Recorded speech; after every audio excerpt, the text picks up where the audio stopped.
नमस्कार दोस्तों, पाठशाला क्लास 10th में आपका स्वागत है। दोस्तों आज हम लोग कक्षा 10वीं की दो चर वाले रैखिक समीकरण युग्म का प्रश्नावली 3.5 को हल करेंगे। पहला प्रश्न ध्यान से देखिए, आपको समझ में आ जाएगा, कोई बड़ा चीज नहीं है। कह रहा है कि निम्न रैखिक समीकरणों के युग्मों में से किसका एक अद्वितीय हल है, किसका कोई हल नहीं है, या किसके अपरिमित रूप से अनेक हल हैं। देखिए निम्न में नीचे जो है 4 तरह के सवाल दिए गए हैं। ये क्या है? दो चर वाले रैखिक समीकरण युग्म है, ठीक है। और आपको बताना है चारों में से कौन कौन जो है एक अद्वितीय हल है, ठीक है, या फिर किसके अपरिमित रूप से अनेक हल हैं, या फिर किसका कोई हल नहीं है, ठीक है। ये तीनों चीज में से कोई एक ही होगा। अगर हम इसको हल करेंगे, हल करने के बाद हमको पता लगेगा कि ये तीनों में से क्या है, ठीक है। शायद आप पहले भी पढ़े होंगे, आपको याद दिला देते हैं। सारणी 3.4 में देखिए यहाँ पर दो चर वाले रैखिक समीकरण युग्म दिया हुआ है, ठीक है। यहाँ से हम लोग क्या करेंगे, a1 b1 c1 या फिर a2 b2 c2 का मान निकाल लेंगे, जो कि बहुत ही आसान सा चीज़ है। हम लोग जानते हैं कि x के आगे जो होता है वो हम लोग ये देख रहे हैं, यहाँ पर भी x है, यहाँ पर भी x है, इसको हम लोग a1 मान लेंगे। x के आगे जो है यहाँ पर 1 है, यहाँ पर y के आगे -2 है, यहाँ पर देखिए x के आगे 3 है, y के आगे 4 है, ठीक है। तो हम इसको a1 b1 यहाँ से ले लेंगे और c1 भी हमको मिल जाएगा, a2 b2 c2 भी मिल जाएगा, समझ गए। तो यहाँ पर देखेंगे, अनुपातों की तुलना करेंगे। अगर वहाँ बहुत आसान हो जाएगा हमारे लिए अनुपातों की तुलना, कि भाई a1 बटा a2 जो है अगर b1 बाई b2 के बराबर नहीं होता है, अगर मान लीजिए नहीं होता है, तो वो रेखा कैसी बनेगी? प्रतिच्छेद करती हुई, ठीक है। जो दो रेखा होती है ग्राफ में हम लोग देखते हैं, तो वो क्या होता है, एक दूसरे को प्रतिच्छेद करती है, ठीक है, काटते हुए पार कर जाती है। समझ में आया? अगर अनुपात a1 बटा a2 जो है b1 बटा b2 के बराबर नहीं होता है, तब समझ में आया। तो बीज गणितीय निरूपण में इसको क्या कहा जाता है? केवल एक हल। केवल एक हल का मतलब होता है अद्वितीय, ठीक है, समझ में आया। अब इसी तरह से देखिए a1 बटा a2 के बराबर b1 बटा b2 के बराबर c1 बटा c2। अगर ये तीनों चीज बराबर हो जाता है, तो ये जो दो लाइन है ग्राफ में हम बनाएंगे तब, तो वो संपाती रेखा हो जाएगा। संपाती रेखा का मतलब होता है एक लाइन के ऊपर एक लाइन, एकदम सेम टू सेम। देखने में लगेगा कि एक ही लाइन है, लेकिन उसके अंदर देखा जाए तो दो लाइन छुपा हुआ रहता है, समझ में आया। एक लाइन के ऊपर एक लाइन, एकदम एक जैसा लाइन, तो उसको हम लोग संपाती रेखाएं कहते हैं। और उसका बीज गणितीय कैसा होता है? अपरिमित रूप से अनेक हल होता है, अनेक हल होता है, ठीक है, बहुत सारा उसका हल हो सकता है। अब इसी तरह से तीसरा देख लीजिए, a1 बटा a2 के बराबर अगर b1 बटा b2 आ जाता है, दोनों बराबर हो जाता है, लेकिन c1 बटा c2 बराबर नहीं होता है, तो उसको हम लोग समांतर रेखा कहते हैं। समांतर यानी कि जैसे ट्रेन का पटरी देखे हैं, ठीक है, पैरेलल, उसको यानी कि समांतर रेखा हो जाता है। बीज गणितीय में उसको कहते हैं कोई हल नहीं, ठीक है, उसका कोई हल नहीं हो सकता है। तो जो सवाल है उसको पढ़ते हैं आगे, कहाँ गया, तो यहाँ तक रुकिए, हम लोग चेक कर लेंगे कि क्या है, अद्वितीय है या अपरिमित रूप है या फिर कोई हल नहीं है, हम लोग चेक कर लेंगे। फिर बोल रहा है कि अद्वितीय हल की स्थिति में उसे वज्र गुणन विधि से ज्ञात कीजिए। अगर मान लीजिए सवाल को हम बना रहे हैं और हमें पता लगता है कि ये जो सवाल है चारों में से कोई भी सवाल पता चलता है कि वो अद्वितीय है, ठीक है, तो हम उसको वज्र गुणन विधि से हल भी करेंगे, ठीक है। तो चलिए इसको बनाते हैं, कोई बड़ा चीज नहीं है। देखिए पहला वाला जो सवाल है उसको पहले लिख लेते हैं फट से। कह रहा है कि x माइनस 3y -3 के बराबर 0, और दूसरा है 3x माइनस 9y -2 के बराबर 0। पहला समीकरण मान लेते हैं, दूसरा समीकरण, कोई दिक्कत नहीं, ठीक है। देखिए हम लोग यहाँ पर क्या करेंगे, तुलना करेंगे। जैसे हम लोग जानते हैं कि दो चर वाले रैखिक समीकरण युग्म में जो है वो कैसा होता है, A X plus B Y plus C के बराबर 0, ऐसा होता है ना। लेकिन अगर ये क्या है, दो चर वाले रैखिक समीकरण, ध्यान दीजिए, तो यहाँ पर इसको आप a1 मान लीजिए, b1 c1, और फिर यहाँ पर एक और है तो a2 b2 c2, इस तरह से तो मान सकते हैं। इसको तुलना कीजिए दोस्तों, तो यहाँ से आपको a1 का मान पता चल जाएगा। क्या है, a1 का मान 1 है, b1 का मान -3 और c1 का मान -3। ठीक है, समझ में आया। इसी तरह से a2 का मान निकाल लीजिए। a2 का मान हमको यहाँ पर 3 मिल गया, b2 का मान -9 और c2 का मान -2। ठीक है, ये मिलने के बाद अब हम लोग क्या करेंगे, देखेंगे अनुपातों पर रख करके कि क्या हो रहा है यहाँ पर। तो a1 बटा a2 से हम लोग को पता लगेगा। फिर इसी तरह से फिर हम लोग क्या करेंगे, b1 बटा b2 करेंगे, फिर उसी तरह से c1 बटा c2 करेंगे। देखेंगे कि तीनों अनुपातों में क्या हो रहा है, बराबर हो रहा है या फिर नहीं बराबर हो रहा है, देखते हैं। तो a1 बटा a2 का मतलब क्या हो गया, 1/3 हो गया ना, a1 के जगह पर 1, a2 के जगह पर 3। इसी तरह से b1 बटा b2 का मतलब -3 बटा -9। देखिए माइनस माइनस कट गया, 3 एकम 3, 3 तिया के 9, यानी कि 1/3 अभी भी बरकरार है, -3 बटा -2। ठीक है, देखिए ये और ये बराबर आया, लेकिन ये बराबर नहीं है, तो हम यहाँ पर लिखेंगे कि a1 बटा a2 के बराबर b1 बटा b2 तो है, लेकिन c1 बटा c2 नहीं है। ठीक है, ऐसा को हम लोग क्या कहते हैं, ग्राफीय विधि में, ग्राफीय विधि में हम लोग कहते हैं समांतर रेखा। क्या कहते हैं, अभी तुरंत पढ़ाए थे ना, समांतर रेखा कहते हैं। तो लिख देंगे समांतर रेखाएं, ये कैसा है, ग्राफीय में है। ठीक है, समांतर रेखा, तो यहाँ पर समांतर रेखा को क्या कहते हैं, यहाँ पर देख रहे होंगे कहीं भी समांतर रेखा तो दिया हुआ नहीं है, बोल रहा है कि अद्वितीय है, कोई हल नहीं है, या फिर अपरिमित रूप से अनेक हल हैं। तो यहाँ पर हम लोग लिखेंगे कि कोई हल नहीं है, क्योंकि हमने आपको बताया था क्या होता है बीजगणितीय में, उसको कहते हैं कोई हल नहीं होगा। ठीक है, तो लिखेंगे कोई हल नहीं है। तो फिर आगे जो सवाल में कहा था कि अद्वितीय आता है तब आपको वज्र गुणन के हिसाब से बनाना है, लेकिन यहाँ पर अद्वितीय नहीं आया है, तो हम बस इतना ही करके आगे बढ़ जाएंगे। अगला सवाल को देखेंगे, दूसरा नंबर, पहला का दूसरा नंबर में कह रहा है 2x प्लस वाई के बराबर 5। ठीक है, और 3x प्लस 2y के बराबर 8, 3x प्लस 2y के बराबर 8। ठीक है, अब इसको आप क्या करिए, देखिए ये क्या है, एक तरह से c है, क्योंकि यहाँ c का जगह खाली है, इसलिए आपको वैसा बनाना पड़ेगा। तो 2x प्लस वाई, इसको इधर बुला लीजिए, -5 के बराबर 0, और यहाँ पर 3x प्लस 2y -8 के बराबर 0। इसको अगर पहला समीकरण मानना चाहते हैं, दूसरा समीकरण आगे काम आ सकता है, इसलिए ऐसे ही मान ले रहे हैं। ठीक है, अभी तो पहले देखे तो काम नहीं आया था, लेकिन चलिए आगे देखते हैं। अब हम क्या करेंगे, ये मालूम है a1 है, इसके आगे b1 है, ये c1 है, तो यहाँ से हम उसका मान लिख लेंगे। b1 का मान यहाँ पर 1 है। देखिए ध्यान दीजिए, x के आगे क्या था, 2 था ना, वही y के आगे 1 छुपा हुआ है, लिख दिए, और c1 के जगह पर -5। ठीक है, अब इसी तरह से a2 का मान लिख लीजिए 3, b2 का 2, c2 का -8। ये लिखने के बाद हम लोग अनुपातों की तुलना करेंगे। a1 बटा a2 क्या हो जाएगा, 2/3, b1 बटा b2 1/2। देखिए बराबर नहीं ना आया, नहीं आया बराबर, -5 बटा -8। तो देख रहे हैं तीनों एक दूसरे से बिल्कुल बराबर ही नहीं है। ठीक है, तो हम लिख देंगे यहाँ पर भाई बराबर नहीं है, बस आगे लिखने का कोई जरूरत ही नहीं है। तो इसको हम लोग क्या कहते हैं, अद्वितीय कहते हैं।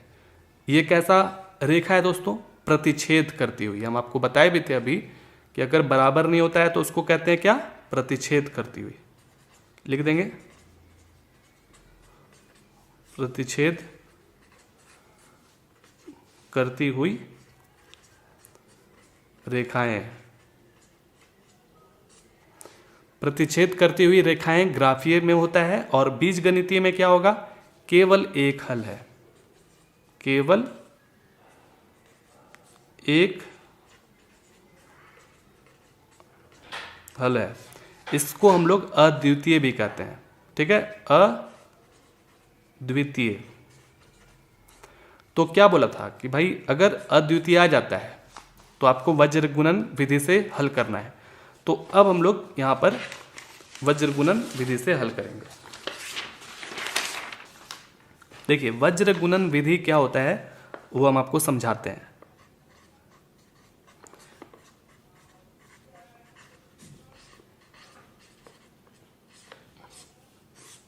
वज्र गुणन विधि का फार्मूला जो है कैसे याद किया जाता है, समझा जाता है, वो ध्यान से देखिएगा, आपको तुरंत समझ में आ जाएगा। देखिए दो चर वाले रैखिक समीकरण कैसा लगता है देखने से, ax plus B Y plus C के बराबर 0, ठीक है, समझ रहे ना। तो हम लोग यहाँ पर शुरुआत करेंगे, फार्मूला बनाने का टेक्निक समझा रहे हैं, ठीक है, x y z, ठीक है। x के नीचे हम लोग यहाँ से शुरुआत करेंगे b1 से, b1 से, b1 का इधर नीचे 2 लिख दीजिए, ऐसे करके खाना बनाएंगे, ठीक है। समझाने का तरीका हम आपको समझा रहे हैं, ठीक है। अब इसके आगे b के आगे आता है c, c के आगे फिर क्या आएगा, तो c के आगे फिर क्या आएगा, यहाँ समझाते हैं।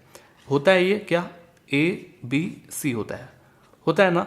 तो यहाँ पर हम लोग शुरुआत कहाँ से किए, b से किए हैं, कहाँ पर गए, c के बाद। तो c अब कहाँ जाएगा, आगे तो नहीं जाएगा, फिर ये वापस से a से शुरुआत करेगा और ये a से फिर डायरेक्ट b पर जाकर के खत्म हो जाएगा। देखिए कैसे, b के बाद c गया, फिर c से हम लोग a में जाएंगे, गए, फिर a से हम लोग b में जाएंगे, ठीक है। यानी कि जहाँ से शुरुआत किए वहीं पर ख़त्म किए। अब ये चीज़ अगर आप लिख लेते हैं, जस्ट इसका 2 नीचे लिख लीजिए, 2, ठीक है। अब वज्र गुणन कैसे करेंगे इसमें, तो देखिए यहाँ पर b1 गुना हो जाएगा c2, यही है वज्र गुना, ठीक है, यही है, बस ऐसे। इसको हम लोग क्रॉस मल्टीप्लाई कर लेंगे, इसको कहते हैं क्रॉस मल्टीप्लाई, यानी कि वज्र गुणन, ठीक है। कैसे किया जाता है, देखिए b1 गुना c2 किया जाता है, फिर जब b2 गुना c1 होगा तो उसके बीच में एक माइनस आ जाएगा। जैसे ही ट्रैक अपना चेंज करेगा, देखिए ना हम आपको दिखाते हैं।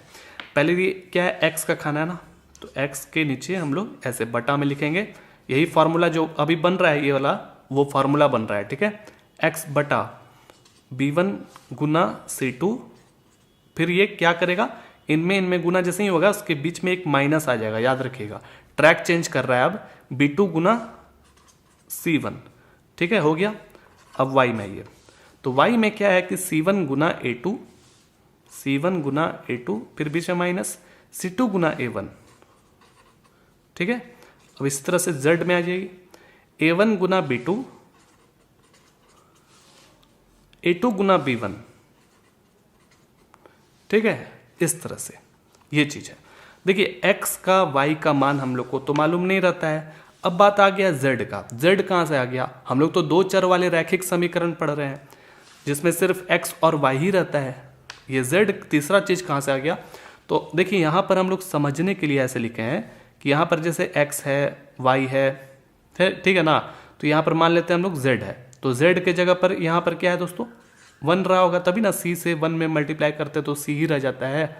तो हम यहाँ z के जगह पर क्या लिखेंगे, 1 लिखेंगे, और x y के जगह पर x y ही रखेंगे। और जो b1 c2 जो भी आप देख रहे हैं, a1 b2 जो भी आप देख रहे हैं, इसका मान हम लोग को मालूम है ना, मालूम, तो वही बस रख देना और सॉल्यूशन कर देना है। चलिए फिर करते हैं। देखिए b1 गुना c2, ध्यान दीजिए, b1 गुना c2 यानी कि 1 गुना -8, 1 गुना -8, ठीक है।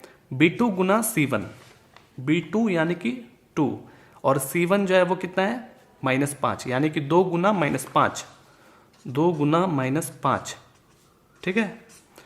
अब इधर c1 गुना a2, c1 यानी कि -5, a2 यानी कि 3, -5 गुना 3, ठीक है। c2 गुना a1, C2 गुना A1 यानी कि -8 गुना 2, -8 गुना 2, कहानी खत्म। अब Z की ओर चलें। A1 गुना B2, A1 गुना B2 यानी कि 2 गुना 2, ठीक है। 4 लिख दे क्या? चलिए बाद में लिखेंगे। A2 गुना B1, A2 गुना B1, A2 गुना B1 यानी कि 3 गुना 1, ठीक है। समझ में आ गया? बस अब बन जाएगा। अब क्या करना है, देखिए Z के जगह पर हमने आपको बताया था क्या रख देना है, 1 रख देना है। रख ही दीजिए, क्योंकि यहाँ पर Z तो है नहीं, जब नहीं है तो उसके जगह पर 1 रख दीजिए। आगे समझ में? अब इसको आप बना लीजिएगा ना, इसमें गुना करेंगे तो -8 ही रहेगा, माइनस माइनस प्लस, 5 दूनी के 10, इसमें -15 हो जाएगा, माइनस माइनस प्लस, 8 दूनी के 16, 2 गुना 2 4। चलिए इधर आगे बढ़ा जाए।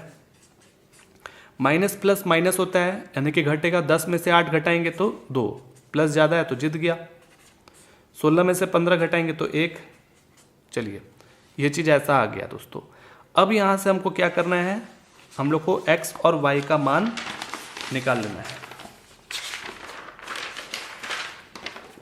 तो वो कैसे निकालेंगे x और y का मान? देखिए कैसे निकालेंगे। हम क्या करेंगे, यहाँ पर देखिए ये तीनों जो है ना एक दूसरे से क्या है, बराबर है। तीनों एक दूसरे से बराबर है। अगर हम इसको x बटा 2 के बराबर y बटा 1 रखेंगे तो हमको ना ही x का एक अच्छा मान मिलेगा यानी कि परफेक्ट मिलेगा, ना ही y का मान मिलेगा। तो हम किसका सहारा लेंगे? इसका सहारा लेंगे, यानी कि x बटा 2 के बराबर 1 बटा 1 रख सकते हैं ना। ये क्या है, एंड है यानी कि और है, ये के बराबर ये भी रख देंगे। इससे क्या होगा हमको फायदा कि हमको x और y का मान मिल जाएगा ना, ये है फायदा, ठीक है।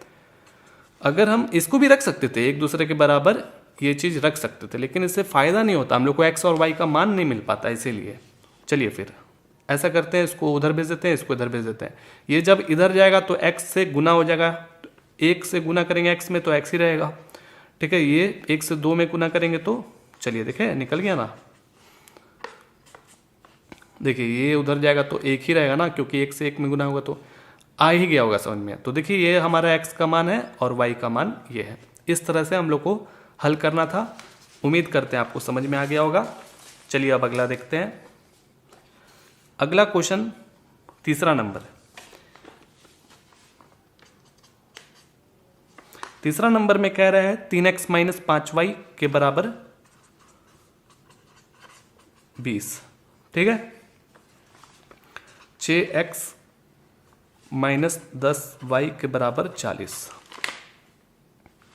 ठीक है। इसको क्या करना है हम लोग को, देखिए ये ax प्लस by, लेकिन c नहीं है तो इसको खींच के इधर लेकर आएंगे,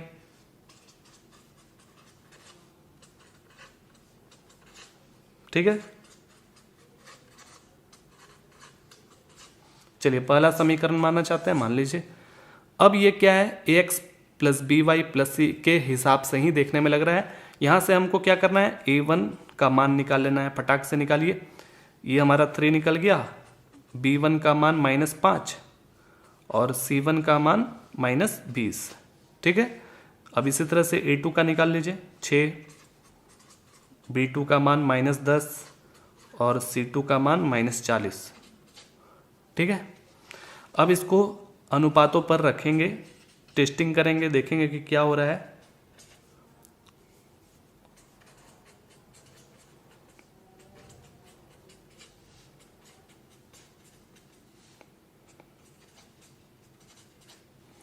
ठीक है, काटें। यहां पर भी हो गया 1/2 और यहां पर भी हो गया 1/2, हो गया ना। तीनों एक दूसरे से बराबर है ना, 1/2 1/2 1/2। तो हमने क्या पाया कि भाई ये तीनों अनुपात एक दूसरे से बराबर है। तो जब ऐसा होता है तो रेखा कैसा होता है, जब तीनों बराबर हो जाता है तो हमने आपको बताया था वो रेखा एक रेखा पर एक रेखा चढ़ जाता है, यानी कि संपाती हो जाता है। समझ में आया? संपाती का बहुत सारा हल हो सकता है, बहुत सारा हल, बहुत सारा मतलब अनेक हल। ठीक है, तो लिख देंगे कि भाई ये संपाती है, संपाती है।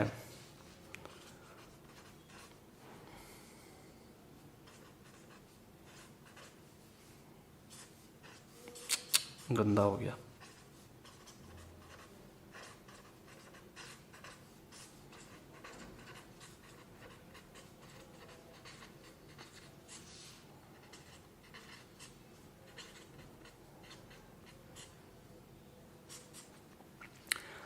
अपरिमित रूप से अनेक हल होंगे, लिख दिए वही चीज। ठीक है, तो आपको तो समझ में आ ही गया होगा, कोई बड़ा चीज नहीं है।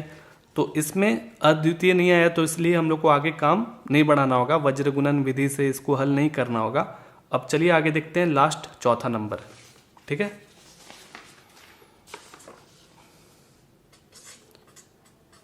चौथा में कह रहा है कि x माइनस 3y माइनस 7 के बराबर शून्य, और है 3x माइनस 3y माइनस 15 के बराबर शून्य। ठीक है, ये चीज़ है, इस अच्छे तरीके से लिखा ही हुआ है। तो हम लोग को यहाँ पर a1 b1 का मान ये सब निकाल देते हैं। a1 का मान 1 है, b1 का मान -3, c1 का मान -7, इसी तरह से a2 का मान 3, b2 का -3, c2 का -15। ठीक है, निकल गया। अब अनुपातों में रखेंगे, a1 बटा a2 1/3 हो गया, b1 बटा b2 -3 बटा -3। देखिए बराबर नहीं आया ना, यहीं पे फेल हो गया। ठीक है, तीनों एक दूसरे से बराबर है ही नहीं, है ही नहीं। 1/3 के बराबर 1 होता ही नहीं है। तो हम यहाँ पर लिख देंगे कि भाई ये अनुपात एक दूसरे से बराबर नहीं है। तो जब बराबर नहीं है तो ये क्या होता है, दो रेखाएं आपस में प्रतिच्छेद करती हैं। ठीक है, तो लिख देना है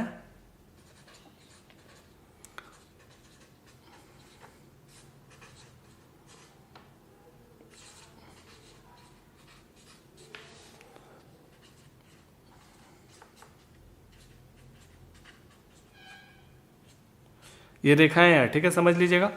तो प्रतिच्छेद जब करता है तो एक ही हल हो सकता है, एक ही पॉइंट पर क्या होता है, टकराता है ना, तो केवल एक हल होंगे, केवल एक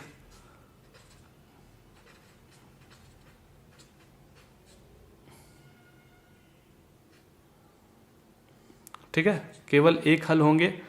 तो केवल एक हल होंगे तो इसका मतलब अद्वितीय है। अद्वितीय होने के कारण हम लोग को इसको वज्र गुणन विधि से हल करना होगा। वज्र गुणन विधि पहले भी हम लोग बना चुके हैं। देखिए कैसे होता है, वज्र गुणन विधि से अब हल करेंगे।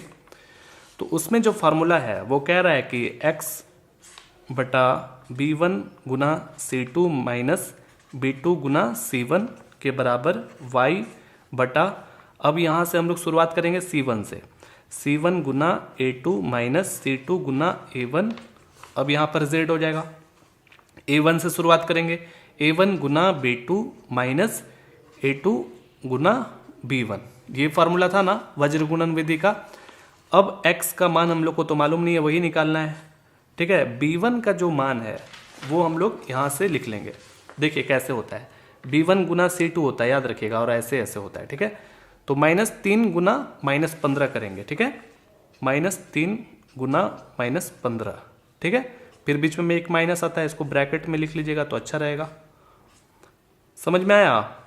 अब b2 गुना c1 होता है, तो इसका मतलब -3 गुना -7, -3 गुना -7। ठीक है, अब y का देखिए, तो y में क्या होगा, c1 गुना a2, c1 गुना a2 -7 गुना 3, -7 गुना 3, फिर एक बीच में माइनस आ गया। ठीक है, समझ में आया।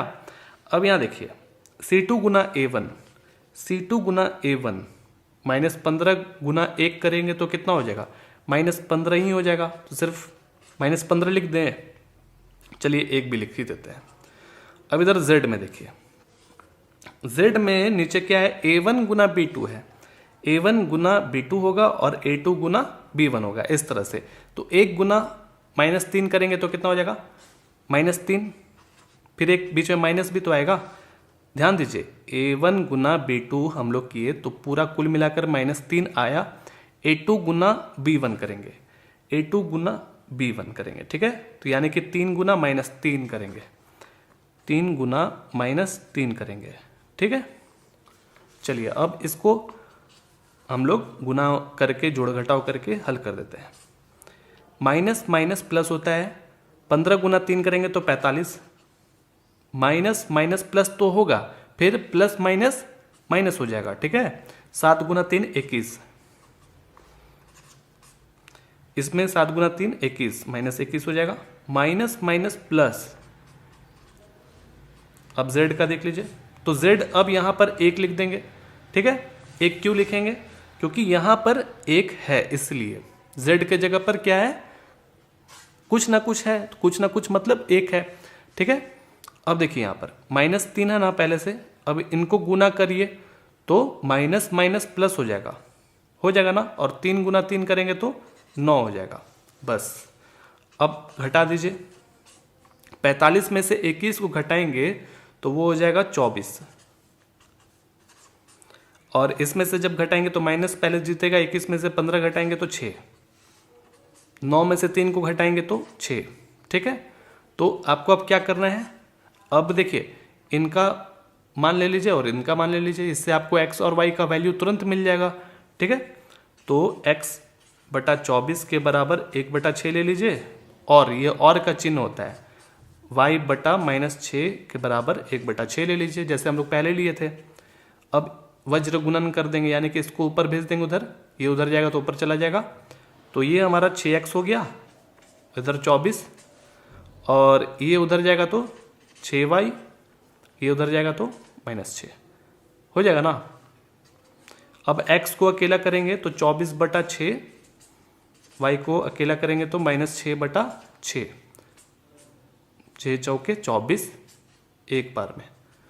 तो x का जो मान है वो 4 निकला और y का मान -1।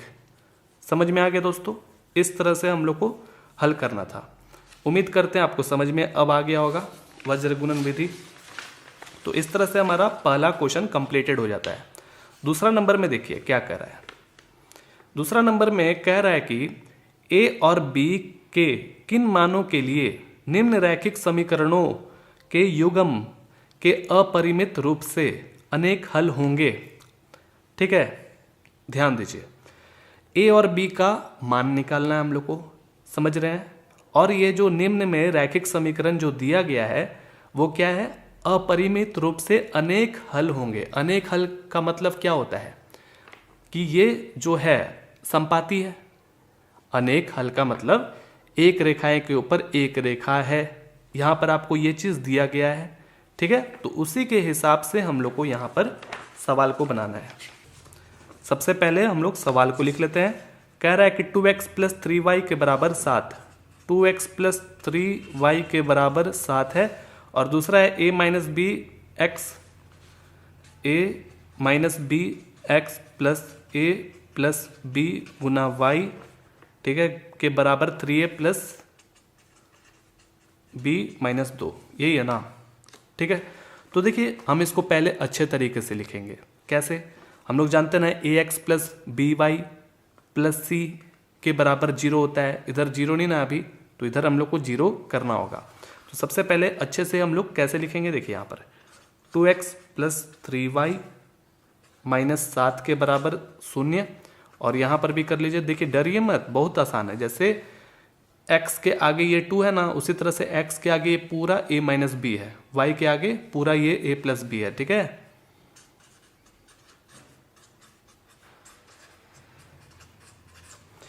अब ये पूरा उधर जब जाएगा तो जो प्लस है वो उधर जाने के बाद माइनस में हो जाएगा, और जो माइनस है उधर जाने के बाद वो प्लस में हो जाएगा, ठीक है। ये चीज तो जानते ही होंगे आप।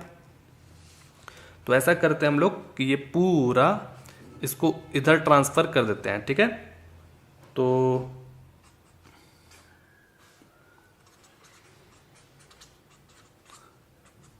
कोई दिक्कत है ऐसे? अगर फिर माइनस से हम इसमें गुना करेंगे तो देखिए आप ऐसे भी कर सकते थे, उधर भेजते तो -3 हो जाता, ये उधर भेजते तो -b हो जाता, ये उधर भेजते तो +2 हो जाता, कर सकते थे, लेकिन हम ऐसा कर दिए ताकि आगे जा करके हमको सहूलियत हो सवाल को बनाने में। ठीक है, तो अब हम क्या करेंगे यहाँ दोस्तों कि यहाँ लिखेंगे हम लोग पहले a1 b1 सबका मान निकाल लेंगे। यहाँ से a1 का मान 2 है, b1 का मान 3 है, c1 का मान -7 है, और इसी तरह से a2 का मान a - b है, और b2 का मान a + b, c2 का मान ये पूरा माइनस, ये देख रहे हैं ना, ऐसे लिखते हैं, ऐसे इधर जगह नहीं है, ऐसे लिख देते हैं -3a, ये हमारा c2 का मान है। देखिए प्लस होता है ना, है प्लस होता है, लेकिन ये प्लस को हटा करके ये पूरा इकट्ठा माइनस ऐसे लिख देना है। ठीक है कोई दिक्कत है नहीं ना, समझ में आ रहा है ना? अब क्या करेंगे, यहां पर दिया हुआ है कि निम्न रैखिक समीकरणों के युग्म के अपरिमित रूप से अनेक हल होंगे। ठीक है, आपसे पूछ रहा है क्या ये अनेक हल होंगे, तो चलिए देखते हैं। तो यहां पर लिख देंगे कि अपरिमित रूप से अनेक हल होने के लिए क्या होता है, हमारा जो अनुपात है वो तीनों एक दूसरे से बराबर होता है, संपाती होता है। जानते ही होंगे आप, ये तीनों अनुपात एक दूसरे से बराबर होता है, तभी उसका अनेक हल हो सकता है। तो चलिए इस पर रख करके देखते हैं, और इस पर जब रखेंगे तो हमको यहाँ जो a और b का ये जो मान देख रहे हैं वो हम लोग को मिल जाएगा। ठीक है, तो a1 का b1 का सब आपको मालूम ही है मान, तो रखिए 2 बटा ये पूरा रख देंगे, 2 बटा a - b रख दिए। ठीक है, b1 के जगह पर 3 है ना, और यहाँ a + b रखा गया, c1 के जगह पर -7 है, और ये पूरा इकट्ठा माइनस वाला ये देख रहे हैं ना, इकट्ठा आ जाएगा, 3a + b -2, यही है ना। देखिए पहले तो ये माइनस माइनस को ख़त्म करिए, हो गया ख़त्म। अब यहाँ से हमको क्या करना है, हम लोग को अभी तो मालूम नहीं है कि क्या ये तीनों बराबर है, लेकिन हम उम्मीद कर रहे हैं कि हाँ ये तीनों बराबर ही होगा, पक्का होगा। ठीक है, तभी तो लिखा हुआ है बराबर का चिन्ह। ठीक है ना, तो अब यहाँ से हम लोग को दिमाग लगा करके a b का वैल्यू कैसे निकालना है समझा रहे हैं हम आपको। देखिए ये तीनों एक दूसरे से क्या है, बराबर है, तीनों एक दूसरे से क्या है, बराबर है। आप चाहें तो ये बराबर ये ले लीजिए, चलिए ना दिखाते हैं हम आपको, हम क्या करते हैं यहाँ पर।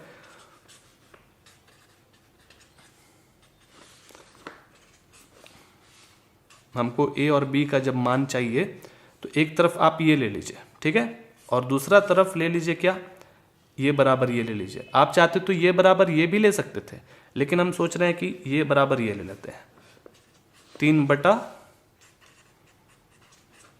ठीक है, के बराबर 7 बटा 3a + b - 2। ये लेने के बाद हमको क्या फ़ायदा होगा, a और b का मान निकलेगा, जैसे हम लोग पहले निकाल रहे थे ना वैसे ही। अब देखिए इसको उधर भेजिए, इसको इधर भेजेंगे, तो जैसे ही ये उधर जाएगा तो क्या हो जाएगा, गुना हो जाएगा ना, तो इनमें भी गुना होगा, इनमें भी गुना होगा, तो इसलिए आपको ब्रैकेट में ही लिखना होगा। ठीक है, और ये जब उधर जाएगा तो इसमें भी यही चीज़ है, a - b, यानी कि दोनों पदों में गुना होगा, 3 आया समझ में। अब यहाँ से क्या करें, गुना करते हैं, गुना करेंगे तो रास्ता खुलेगा, तो 2a + 2b 3a - 3b, a वाला जो पार्टी है उसको एक तरफ कर लीजिए और b वाला जो पार्टी है उसको एक तरफ कर लीजिए। ठीक है, तो 2a इसको उधर भेजेंगे तो -3 हो जाएगा ना, और इसको इधर भेज दीजिए -3b, ये जब उधर जाएगा तो -2b हो जाएगा। ठीक है, घटेगा ना, तो जब घटाएंगे तो -a हो जाएगा, इसमें भी जुटेगा, माइनस माइनस प्लस होता है, माइनस का चिन्ह रह जाएगा, ये -5b हो जाएगा। ठीक है, समझ में आया? माइनस इधर भी है, माइनस इधर भी है, कट गया। तो कुल मिला करके ए का जो मान है वो थोड़े देर के लिए हम लोग को मिल गया 5b के बराबर है। अब देखिए ये जो है यहाँ से हम कोई भी इसको चलिए समीकरण 1 मान लेते हैं, यहाँ से शुरुआत कर लेते हैं, कोई दिक्कत नहीं है। बस क्वेश्चन वाले को समझाना होगा, यानी कि एग्जामिनर को हम लोग को समझाना होगा, वो हम लोग समझा सकते हैं। ए का मान हमको थोड़ी देर के लिए 5b मिल गया है, ठीक है। अब इसको हल करते हैं, यहाँ से भी रास्ता खुलेगा, इसको उधर भेजेंगे, इसको इधर भेजेंगे, ठीक है।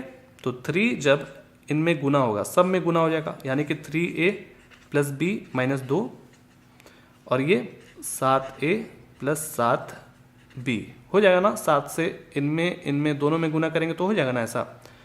चलिए गुना करते हैं, इसमें सब में गुना करेंगे। 3 तिया 9a 3b - 3 दूनी के 6, ठीक है। इसको इधर बुला लेते हैं, काम आ जाएगा। -7a को उधर ये हो जाएगा ऐसा, 7b को इधर ही रखिए अभी। बस जोड़ घटाव करते जाना अपने हिसाब से। देखिए ए वाला पार्टी है, प्लस है और ये माइनस है, घटेगा। 9 में से 7 को घटाएंगे तो 2 हो जाएगा, 2a हो गया, ठीक है ना। और यहाँ पर -6, ये 3b को उधर ट्रांसफर हम लोग करेंगे, अभी इधर भेजेंगे तो -3b हो जाएगा, ठीक है। अब क्या करें, इसमें से घटाएंगे तो देखिए a का जो मान है वो हम लोग को मालूम है, तो ऐसा करिए आप रख दीजिए। तो यहाँ पर बोल दीजिएगा कि, या अगर आपको अभी रखने का मन नहीं है तो भी आप लेकिन रख सकते दोस्तों, रख सकते हैं। चलिए a का मान यहाँ पर 5b रख देते हैं, ठीक है। -6, इसमें से घटाइए 4b हो जाएगा, इसमें से गुना करेंगे तो ये कितना हो जाएगा 10b। अब क्या करेंगे, अब हम क्या करेंगे दोस्तों कि इसको पूरा उधर ट्रांसफ़र कर देंगे, या तो फिर इसको इधर ले लीजिए और इसको उधर भेज दीजिए। बहुत आसान सा चीज़ है, कोई बड़ा चीज़ नहीं है। इसको जब इधर भेजेंगे तो -4b हो जाएगा, उसको उधर भेज देंगे तो +6 उधर, ठीक है। इसमें से घटाएंगे तो 6b हो जाएगा। अब b को अकेला करेंगे तभी ना निकलेगा वैल्यू, तो 6 उधर जाएगा तो नीचे चला जाएगा। तो यहाँ देखिए हमको b का एकदम परफेक्ट, एकदम सटीक जो है मान मिल गया है, ठीक है। अब हम यहाँ पर कहीं पर भी रखेंगे तो हमको a का आसानी से मिल जाएगा। तो लिख देते हैं कि b का मान समीकरण 1 में रखने पर, ठीक है। तो समीकरण 1 यही है ना, मान लीजिए a के बराबर 5b, तो b का मान कितना है, 1 है ना, तो रख दीजिए b का मान 1। तो देखिए यहाँ पर 5 आ गया, a का मान 5 और b का मान 1 आ गया, ठीक है। समझ में आ गया। अगर आपको चेक करना है कि मेरा आंसर सही है या फिर गलत है, तो देखिए क्या करिए, a का जो मान है वो कितना है 5 है ना, और b का मान 1 है। तो यहाँ पर रखिए और यहाँ पर भी रखिए, यहाँ सब जगह रखिए जहाँ जहाँ a और b है, और उसको हल करिए, जोड़ घटाव करिए। देखिएगा कि 2 है तो इधर भी 2 आएगा, 3 है तो इधर भी 3 आएगा, और इधर 7 है तो इधर भी 7 आएगा। तीनों जगह सेम टू सेम बराबर आएगा, ठीक है। हमारा जो अनुपात है वो बराबर आएगा, ठीक है। आप देख लीजिएगा, अगर बराबर नहीं आएगा तो समझ लीजिए कि आपका जो a और b का मान है वो गलत है, ठीक है। चलिए फिर आप करके देख लीजिएगा, आगे बढ़ते हैं।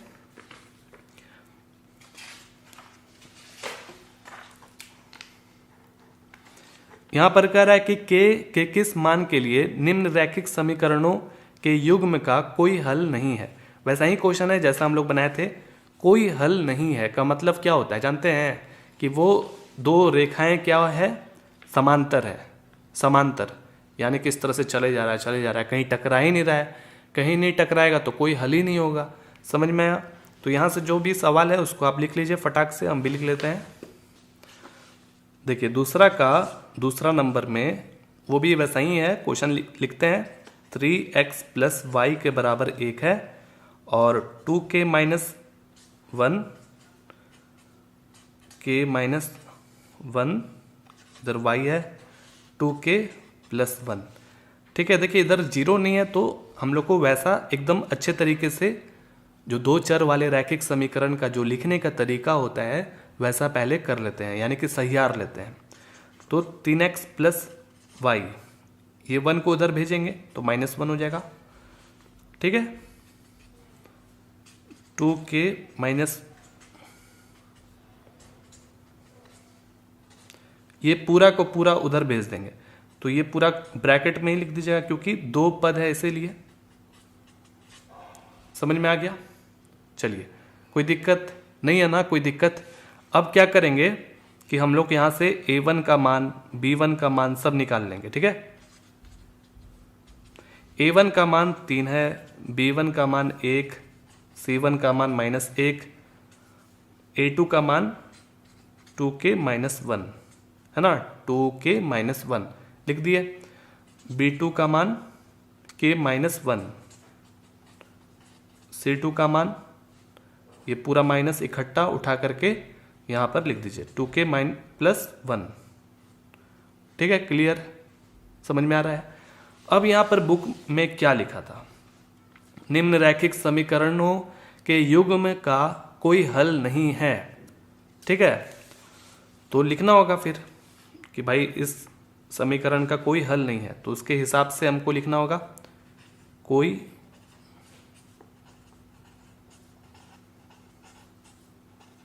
नहीं है के लिए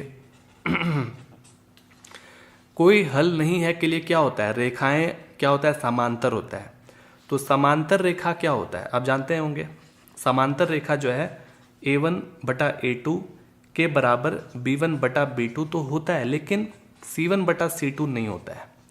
ठीक है, तो इसी पर वो खरा उतरना चाहिए, इसी के हिसाब से हम लोग को चलना है।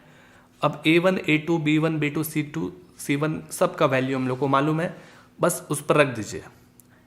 तो 3/2k -1 रख दें, 3/2k -1, b1 का मान 1 है, 1/k -1, c1 का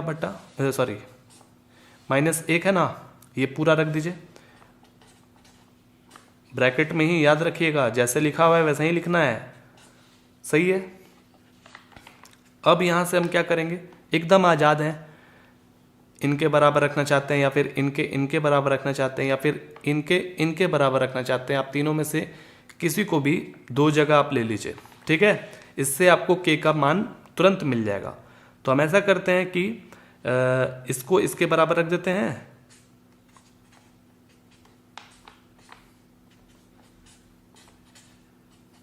रख दिए इधर। ठीक है, समझ में आ रहा है? लेकिन यहां पर ये चीज सॉरी दोस्तों, ये हम लोग बराबर नहीं रख सकते हैं क्योंकि ये क्या है, इसके हिसाब से ना लिखना होगा। ठीक है, ये चीज हम लोग नहीं लिख सकते हैं, ये बराबर हमारा नहीं होगा, ये और ये बराबर नहीं होगा, तो हमको इसी से काम चलाना होगा।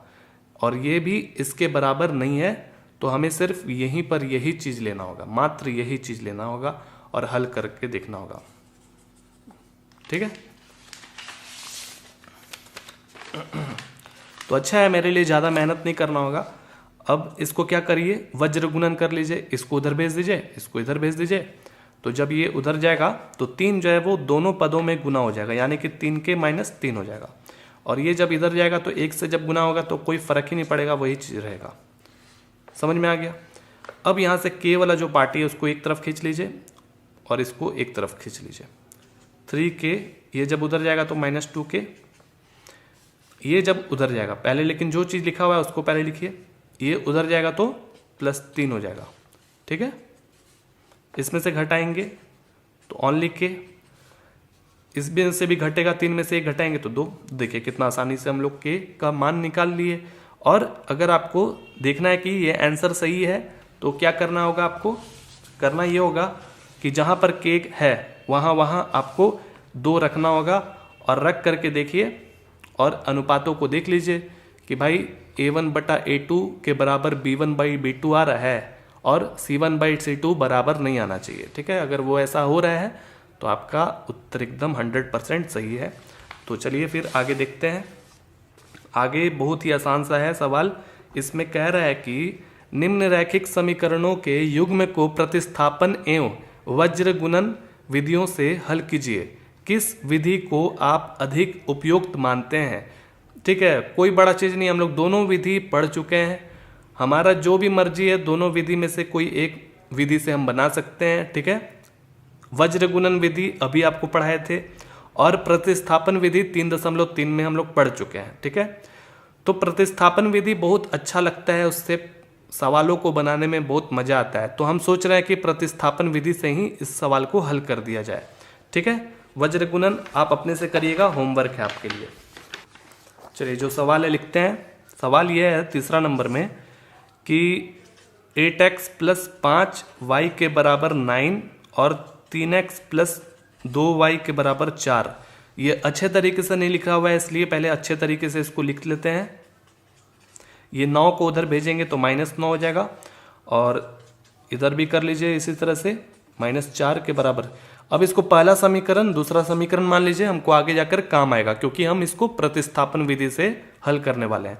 तो प्रतिस्थापन विधि में क्या होता है, हम लोग कोई एक थोड़ी देर के लिए x या तो फिर y का मान निकालते हैं, ठीक है। कैसे, देखिए हम क्या करते हैं, इसमें से उठा लेंगे किसी को भी या फिर इसमें से किसी को उठा लेते हैं। चलिए हम समीकरण 2 को उठाते हैं।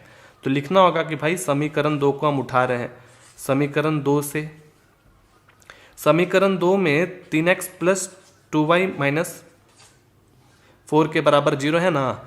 तो यहां से हम चलिए x का मान निकाल लेते हैं थोड़ी देर के लिए, ठीक है। तो x का मान आपको निकालना होगा, तो धीरे धीरे आपको x को अकेला करना होगा, ठीक है। तो इनको पूरा का पूरा उधर भेज दीजिए। तो जब ये उधर जाएगा तो हो जाएगा -2y + 4 हो जाएगा ना, उल्टा चिन्ह हो जाएगा उधर जाने के बाद, नदिया के पार उधर जाने के बाद उल्टा चिन्ह हो जाएगा। अब x को जब अकेला करेंगे तो ये 3 उड़ करके नीचे कहाँ जाएगा, दोनों के नीचे जाएगा। तो इसका मतलब ऐसा जाएगा, ठीक है। आया समझ में, 3 इसके साथ भी है 3 इसके साथ भी है। तो ये हमारा x का थोड़ी देर के लिए एक मान निकल कर सामने आया है। ये परफेक्ट सटीक मान नहीं है, ठीक है। यही हमारा आंसर नहीं है, ये हमको आगे जा कर के काम आएगा। तो अब हम क्या करेंगे, यही x का मान हम क्या करेंगे, प्रतिस्थापित करेंगे समीकरण 1 में। समझ में आया, याद रखिए जहां से हम लोग ये x का मान निकाले यानी कि समीकरण 2 से निकाले हैं, वहां पर भूल से भी मत रखिएगा, नहीं तो फिर हल ही नहीं हो पाएगा। तो हम समीकरण 1 में वो मान को क्या करेंगे, रख देंगे। लिखेंगे समीकरण 1 में x का मान रखने पर, ठीक है। तो समीकरण 1 को उठा के लेकर आइए भाई, जो कि ये है 8x + 5y, 8x + 5y - 9 के बराबर 0। यही है ना, उठा के लिए x के जगह पर हम रखेंगे ब्रैकेट करिए, क्योंकि यहाँ पर 2 से ज़्यादा टर्म है, 2 है ना टर्म, तो ये पूरा इकट्ठा उठा करके यहाँ पर -2y + 4/3 ऐसे रख दिए। x के जगह पर ये रख दिए +5y - 9 के बराबर 0, ठीक है। समझ में आया। अब क्या करेंगे, तो 8 से -2 में गुना करेंगे तो -16y हो गया। फिर यहाँ पर 32 हो जाएगा, सिर्फ ऊपर वाले में ही गुना होता है, नीचे वाला जस का तस ऐसे रह जाएगा, +5y - 9। ऐसा करिए -9 को उधर भेज दीजिए, ठीक है। तो उधर भेज देंगे तो ये इधर जाने के बाद 9 हो जाएगा। समझ में आया, आसान करते जाइए। यहाँ से आपको एकदम सटीक y का मान निकलेगा, इसीलिए आपको y को धीरे धीरे करके अकेला करना है, ये अपने दिमाग में अटाइए, ठीक है। तो अब हम क्या करेंगे, ये आपस में आसानी से नहीं जुड़ सकता है, तो हमको इसका एलसीएम लेना होगा। तो इसके नीचे 1 छुपा हुआ है, 3 और 1 का एलसीएम होता है 3, ठीक है। अब देखिए 3 से 3 में डिवाइड करेंगे तो एक बार में होगा विभाजित, तो 1 से इन दोनों पदों में जब गुना करेंगे तो कोई फर्क इसको नहीं पड़ेगा, जस का तस रहेगा, ठीक है। फिर बीच में है प्लस, 1 से 3 में विभाजित करेंगे तो 3 बार में, 3 × 5, 3 × 5 15, ठीक है, के बराबर 9 इधर हो गया। अब धीरे धीरे अकेला करना है, ये 3 को उधर भेजेंगे, नदिया के पार उधर जाएगा तो 9 में जा करके 3 गुना हो जाएगा, ठीक है। तो तो प्लस 15y, क्योंकि इसको उधर हम लोग धीरे धीरे करके भेजने वाले हैं दोस्तों। देखिएगा, ध्यान दीजिएगा, बहुत ही ध्यान दीजिएगा अच्छे से। ये 3 को उसमें गुना करेंगे तो क्या हो जाएगा, 27 हो जाएगा ना, 27। और ये प्लस 32 को उधर भेज देंगे जब, तो माइनस 32 हो जाएगा। कितना आसान हो गया। अब इसमें से जब घटाएंगे तो -1 होगा ना, तो माइनस जीत गया, -y हो गया इधर। इसमें से भी घटाइए तो -5 हो जाएगा। देखिए माइनस दोनों तरफ से कट गया, तो y का हमको एकदम सटीक मान 5 मिल गया है। y अगर निकल गया तो x भी आ ही जाएगा, कोई बड़ा चीज़ नहीं है। आप कोई भी समीकरण में रखिए, कोई भी समीकरण में y का मान रखिएगा, आपको x का मान आसानी से मिल जाएगा। तो हम तो कहेंगे कि आप जो है इसी पर रख दीजिए, ठीक है। तो हम इसको कुछ मान लेते हैं, चलिए इसको मान लेते हैं समीकरण 3, ठीक है। तो लिख देंगे समीकरण 3 में y का मान रखने पर, तो समीकरण 3 क्या है, उठाइए उसको, x बराबर -2y प्लस 4 के बराबर 3, ठीक है। अभी y का मान 5 निकला है, वहाँ रख दीजिए। अब आराम से x का मान निकाल लीजिए। इसमें गुना करेंगे तो -10, ठीक है। अब इसमें से घटाइए, घटाएंगे तो -6 हो जाएगा, 3 दूनी के 6, यानी कि -2 बार में, तो x का मान -2 हो गया, x का मान -2 हो गया। और y का मान कितना निकला था, 5। देखिए, तो भाई हमको तो सबसे आसान विधि, उपयुक्त जिसको मान सकते हैं, वो प्रतिस्थापन विधि बहुत अच्छा लगता है। आप इसको वज्र गुणन विधि से बनाइएगा, ठीक है। तो आज के लिए इतना ही रखते हैं। अगला जो है यानी कि कहानी टाइप का जो क्वेश्चन होता है, ठीक है, तो हम लोग पढ़ेंगे अगले वाले वीडियो में, इस सबको समझेंगे और फिर समीकरण बना करके उसको वैसे ही हल करेंगे। चलिए फिर मिलते हैं अगले वीडियो में। जय हिंद, वंदे मातरम।